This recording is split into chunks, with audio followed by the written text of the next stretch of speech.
Bueno, gracias por la invitación. Ayer estaban hablando el jueves están hablando de inteligencia artificial en un chat de radioterapeutas que tenemos de todo Sudamérica y algunos españoles, y hablaban sobre el uso y decían que tal vez no era muy correcto.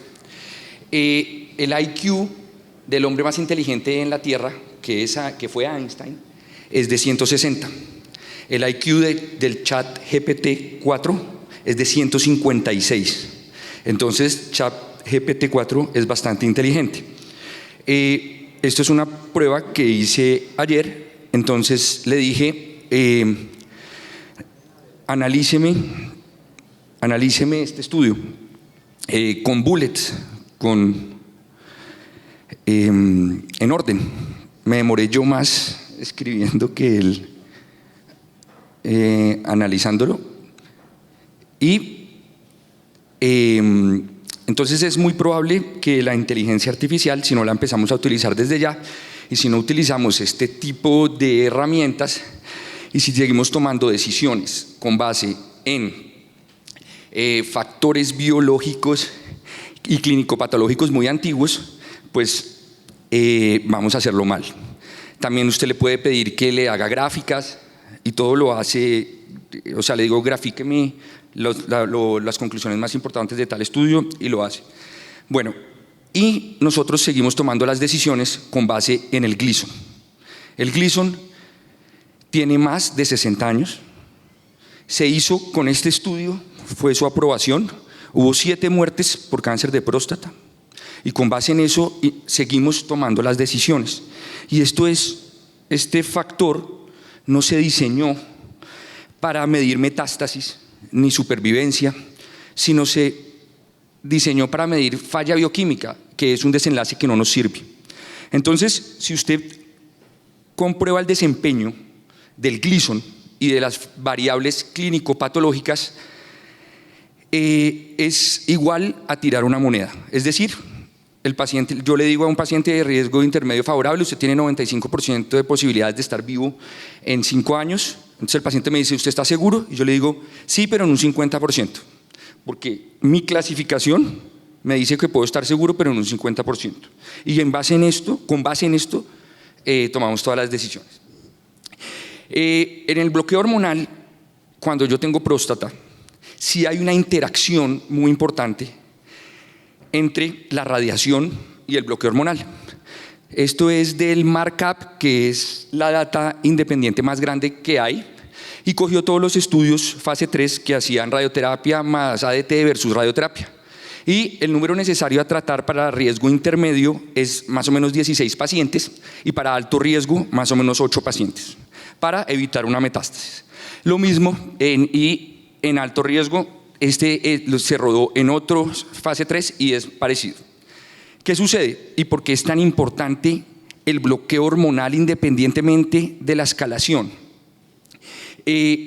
Lo que sucede básicamente es lo siguiente: la radiación destruye el ADN de las células tumorales, pero hay algunas que quedan heridas o con un daño subletal. Ella, para repararse, necesita testosterona. Ella, para reparar para activar las vías de reparación del DNA, necesita testosterona. Y si yo bloqueo la testosterona, pues él no puede repararse. Entonces, el bloqueo hormonal hace que haya más control local. También se puede ver de la otra manera. Si yo tengo bloqueo hormonal, va a haber más muerte porque va a evitar la reparación del daño, va a evitar la activación de las vías de reparación del daño. Y mucho más, este efecto se ve mucho más con los ARPIs o con los antiandrógenos de segunda generación. Por eso casi todos los estudios que están rodando con ADT y también con ARPIs y radioterapia. ¿Cómo deberíamos actualmente clasificar nuestros pacientes para poder saber el pronóstico verdadero?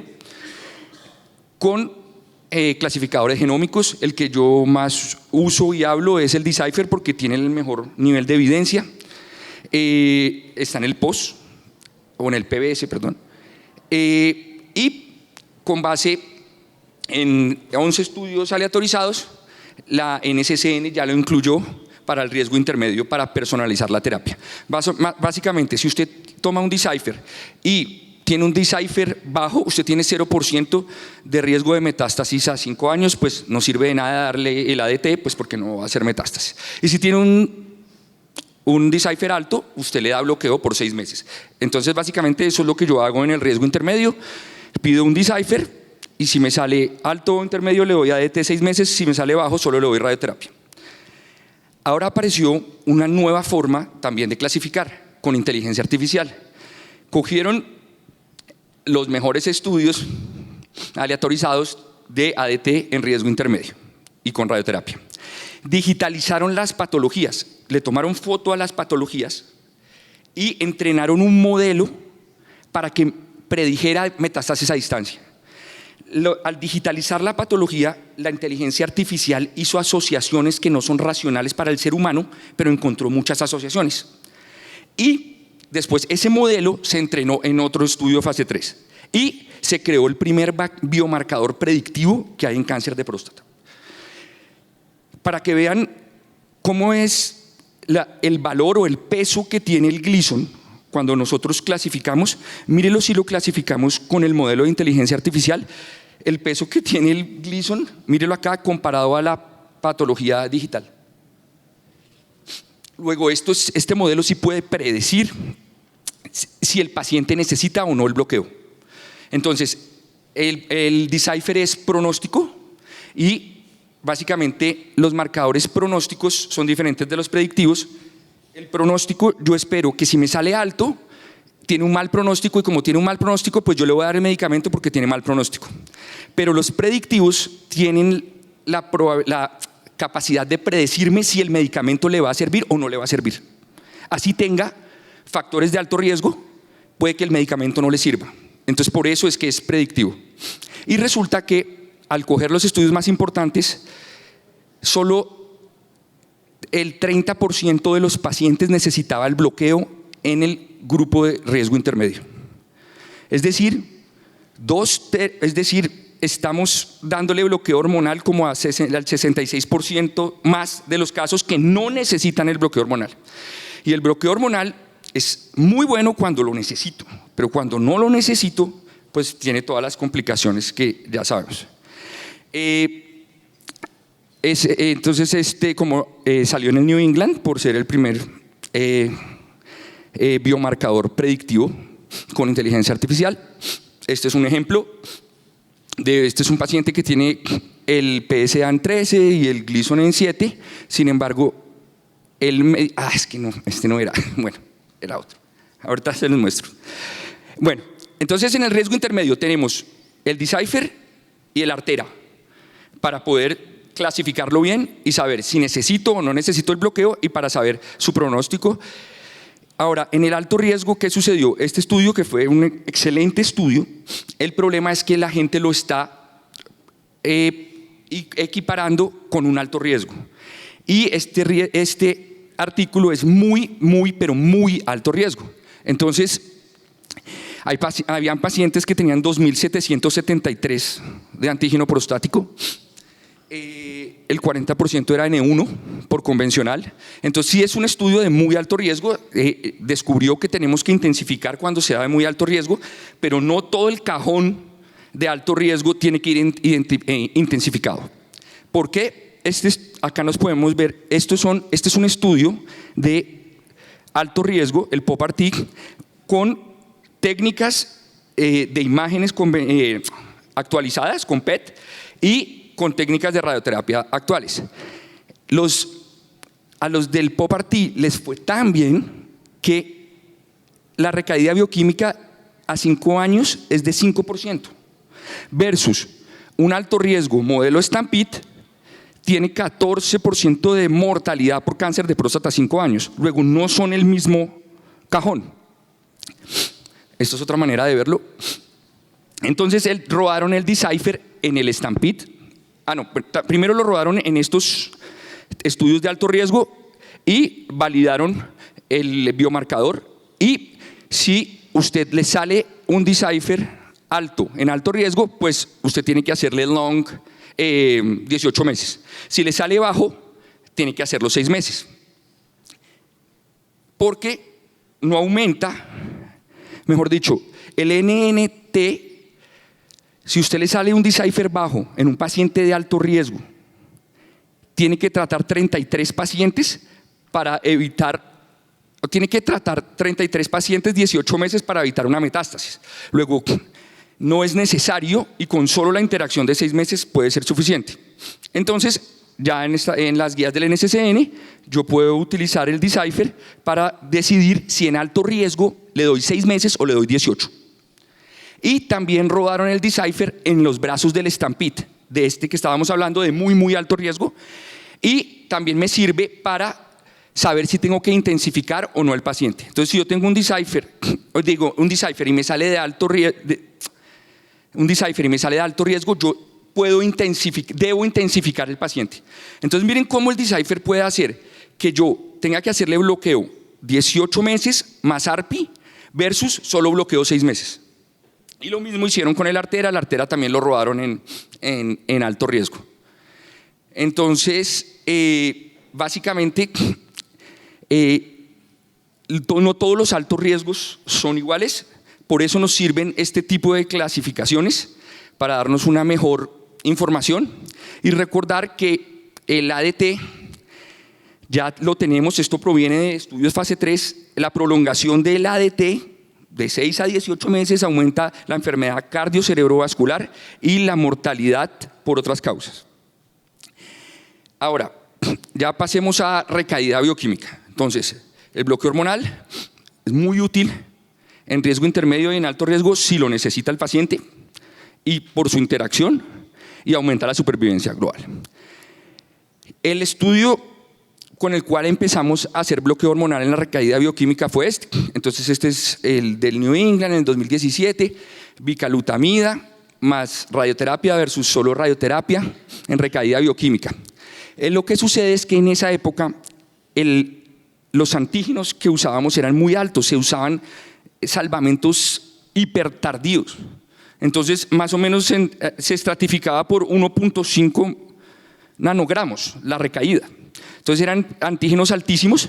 ¿Y qué sucede? Si miramos los datos y estratificamos, los pacientes que se beneficiaron de dar bloqueo hormonal eran pacientes que tenían el antígeno súper alto.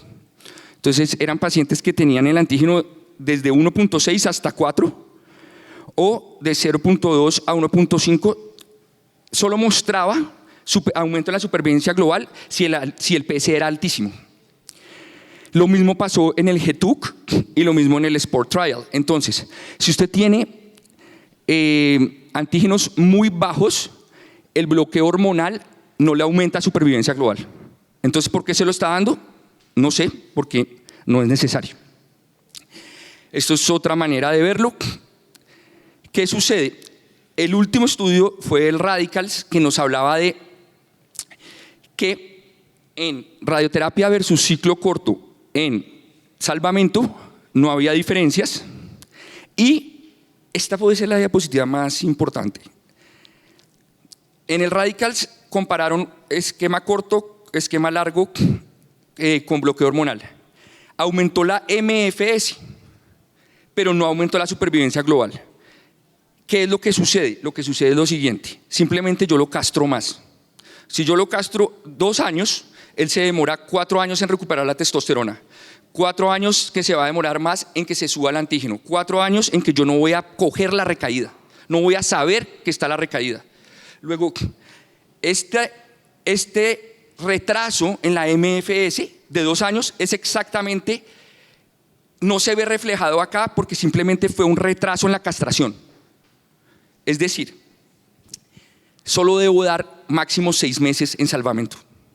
Si le doy más, simplemente estoy retrasando la recuperación de la testosterona. No necesito bloquearlo más de 6 meses. Simplemente me está dificultando coger la recaída, descubrir la recaída, porque no se me va a subir el antígeno por culpa de la castración, no por la enfermedad.